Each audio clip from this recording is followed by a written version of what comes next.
Энэ хүнийг төмөрсөх гэдэг тэрээр 17 наснаасаа цус хандивлаж хүний эрдэнэт аймыг аврах их үйлд нэгджээ. Харин өнөөдөр тэр 72 дахь удаага цусаа өгч буй хүрэл донор болжээ. 1984 оноос эхэлж цусаа бэлгэлж эхэлсэн. Тэ. Анх удаа хүний амь насыг аврахын тулд сайн ус дурын үндсэн дээр цусаа бэлгэлж эхэлсэн. Түүнээс хойш одоо хүртэл цусаа бэлгэлсээр одоо хүртэл бэлгэлж байна.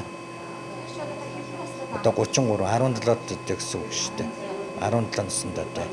17-оос 60 насны хооронд бол хүн иргэн бүхэн цусаа бэлгэлж хүндэт донор байж болдог. Цусаа өгснөр бол хамгийн гол нь ерөөсөө хүн амын эрүүл мэндийг хамгаална. Тэгээд 3 хүнд амьдрал бэлгэлдгээр бахархалтай.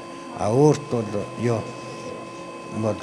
зүрх өвдөхгүй хөгшрөл багсан. Тэгээд яасан ямар ч тийм хөдөлгөөн бол бас хөдөлгөөн бол сайн байдаг. Тэрээр цаашид 80, 90, 100 удаа цусаа өгч алтан донор болно гэдгээч бидэндээ хуучилсан юм а. Яг түүн шиг цусаа хандивлах үйлийг амьдралынхаа нэг хэсэг болгосоор олон жилиг үдэж байгаа Мөнхбаатар, Инх цэцэг, Наранзул гэх хүмүүсийг өнөөдөр хүрэл донороор өргөмжлөлөө. Өнөөдөр бол эрдэнэт хүний амь аварч сайн үс бүтээх их үйлд хувь нэмрээ оруулах цусаа бэлгэлэх өдөр.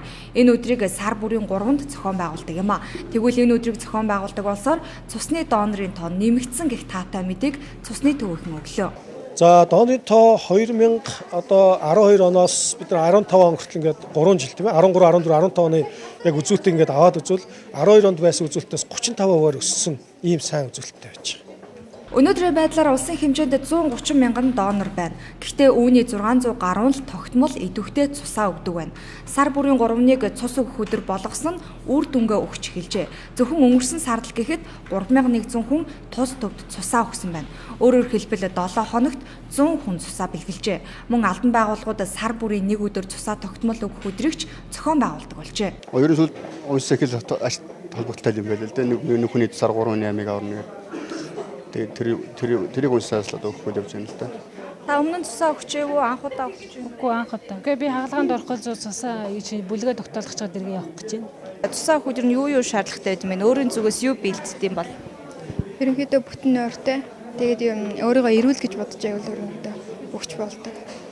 Би одоо бараг 4-р өгч байна. Хэдий донорын тоо өсч цусны нөөц хангалттай болсон ч надаар дутхгүй гэх хандлагаас салах хэрэгтэйг иргэдэд зөвлөлөө. Учир нь цусны нөөцийг 3 төрлийн бүтээгдэхүүн болгож ашигладаг байна. Нэг хэсэгт нь нөөцлсөн цус ашиглаж болох ч нөгөө талдаа удаан хадгалсан бус шин цус шаардлагатай тохиолдолж бий гэдгийг эмч нар хэлсэн юм а. Өнөөдөр бол бид нар яг цусны төв дээр хангалттай нөөц бол байна. Гэхдээ би энд бас нэг мэрэгжлийн хүний хувьд нэг зүйлийг бас хэлхийг хүсэж байна. Тухайлбал бид нар нэг удаа цусаа өгвөл 3 хүний амь насыг аварна гэж үздэг. Тэгэхээр бид нар нэг хүнээс авсан цусыг 3 төрлийн бүтээгдэхүүн болгодог байгаа. За севингийн төрлийн бүтээгдэхүүн, улаансын төрлийн бүтээгдэхүүнийг бид нар хадгаж нөөц үүсгэж болно. За ялтас цэсийн бүтээгдэхүүн гэж байдаг. Энэ эс нь өөрөө их богино хугацаанд амьдардаг эс байдаг. Тэгэхээр удаан хадгаж болдгоо гэсэн. 3-5 хоног л хадгалдаг. Энэ төрлийн бүтээгдэхүүн дээр бид нар одоо урт хугацааны нөөц гэдэг юм уу юм үүсэх боломжгүй.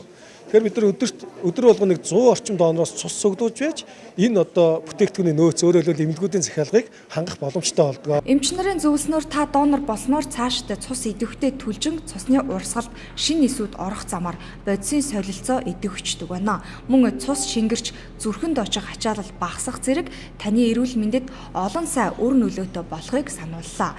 Сонирхуулахад 35-аас дээш удаа цусаа өгвөл хүндэт донор, 70-аас 100 удаа цусаа өгвөл хүрэл, 100-аас 150 удаа өгвөл мөнгөн донор, 150-аас дээш удаа цусаа өгвөл алтан донороор өргөмжлөгддөг юм байна.